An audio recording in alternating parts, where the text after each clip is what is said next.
Hi everyone, welcome back to Shine Classes. First of all good evening to everyone. चलिए friends, आपके जो संस्कृत के paper हैं, मैं सिर्फ आपको 4-5 सालों के 3-4 सालों के जो ऑब्जेक्टिव क्वेश्चन है वो करवा पाऊँगी, क्योंकि मैंने लास्ट मोमेंट आप लोग के बहुत कहने पे क्लास आज शेड्यूल की।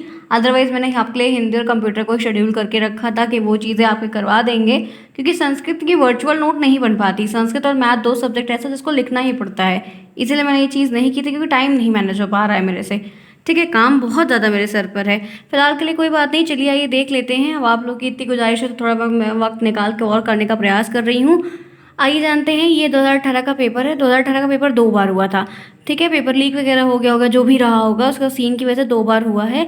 तो 5 इसके 5 उसके देख लेंगे, अच्छा होगा। उम्मीद है आज का भी तो बढ़िया गया है। आप लोग का रिस्पॉन्स भी बहुत सारे बच्चों का सही है। मेल काफ़ी बच्चों ने किया मैम ठीक हुआ है, बढ़िया हुआ है। होपफुली अच्छी होप रखिए।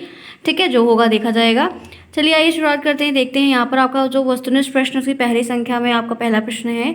सर्व शब्द का स्त्रीलिंग सप्तमी विभक्ति एक वचन का जो रूप है वह क्या होगा।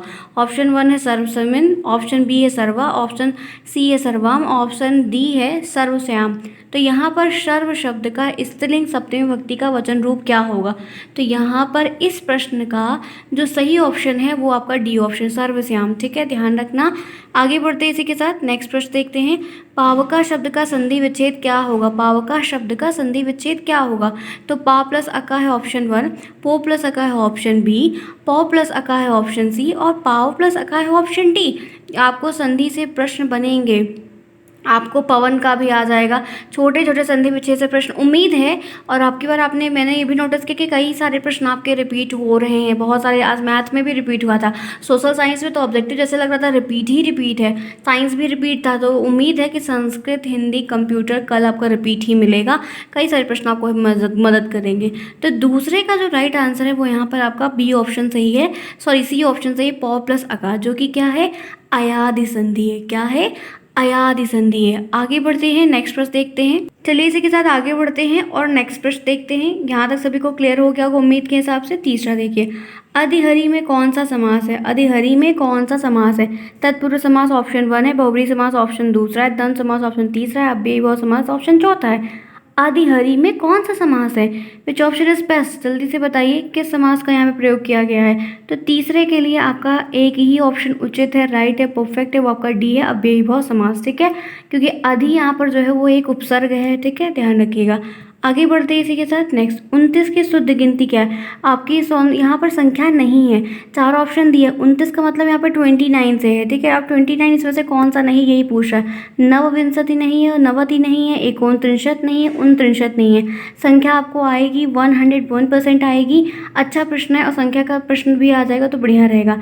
29 की शुद्ध संख्या क्या है। तो यहाँ पर ये भी आपका 29 का सही है। हम 29 को नवविंशति भी लिखते हैं, 39 भी लिखते हैं और 39 भी लिखते हैं। ये नवति जो है ये 29 को नहीं 19 को कहते हैं, इसलिए नहीं लिखते। तो वो आपके चौथे में बी ऑप्शन जो है वो करेक्ट होगा।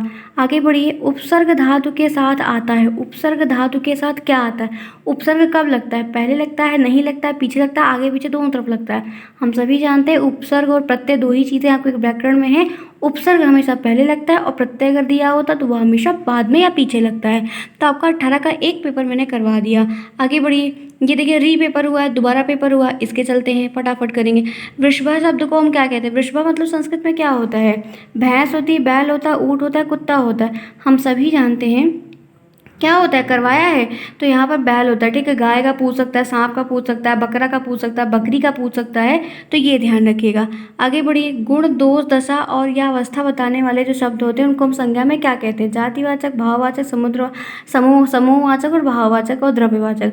जिसमें आपको गुण बताने हैं, दोष बताने हैं, दशा बतानी है, अवस्था बतानी है, वो जो शब्द होते हैं वो क्या होते हैं, तो भाववाचक होते हैं, प्रायः भाववाचक होते हैं।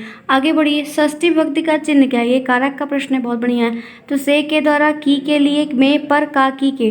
तो षष्ठी विभक्ति जो छठी विभक्ति है उसका तीसरे का डी ऑप्शन है, का, की, के। आगे बढ़िए, नेक्स्ट प्रश्न। पत्तियों में कौन सी विभक्ति है। पत्तियों में कौन सी विभक्ति और वचन है। प्रथमा विभक्ति एक वचन, तृतीया विभक्ति एक वचन, द्वितीय विभक्ति द्विवचन और सप्तमी विभक्ति एक वचन।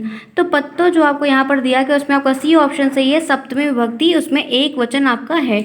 आगे बढ़ते हैं इसी के साथ। अयाचे क्रियापद में प्रयुक्त जो लकार है वो क्या है। लट लकार, लिट लकार, लोट लकार, लंग लकार।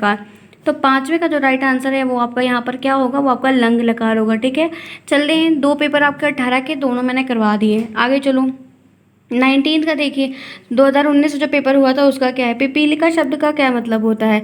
पिपीलिका शब्द क्या है, तितली होता है, चींटी होता है, चिड़िया होता है, कोयल होता है। तो पिपीलिका का मतलब क्या होता है, चींटी होता है। पिपीलिका का मतलब चींटी होता है। ठीक है, सी ऑप्शन जो है वो करेक्ट है, सी ऑप्शन बेस्ट है। नेक्स्ट देखिए, दूसरा है एकोनविंशति पद संख्या का बोधक है। एकोनविंशति का मतलब कौन सी गिनती, 21 है, 31 है, 19 है और 11 है। तो एकोनविंशति जो है वह जो गिनती आपको दी गई है वो संस्कृत में उसका मतलब क्या है, 19 गिनती है। जो 19 गिनती होती है उसको हम एकोनविंशति गिनती आपको आएगी 100%। आप देख लो, आएगी, पक्का लिखने को आएगी। असमान शब्द में विभक्ति और वचन बताइए। द्वितीय विभक्ति एक वचन, चतुर्थी विभक्ति एक वचन, तृतीय विभक्ति बहुवचन, द्वितीय विभक्ति बहुवचन। तो असमान जो शब्द आपको यहाँ पर है ये अस्मद का रूप है। ठीक है, अस्मद का रूप है, तो यहाँ पे आपका द्वितीय विभक्ति बहुवचन में आता है असमान। ठीक है, द्वितीय विभक्ति बहुवचन में आता है। अस्मद धातु का जो रूप मैंने आपको पढ़ाया है वो है यहाँ पर। चलिए इसी के साथ आगे बढ़ते हैं। नेक्स्ट देखते हैं, पा धातु का लंग लकार मध्यम पुरुष द्विवचन में जो रूप होता है वो क्या होगा।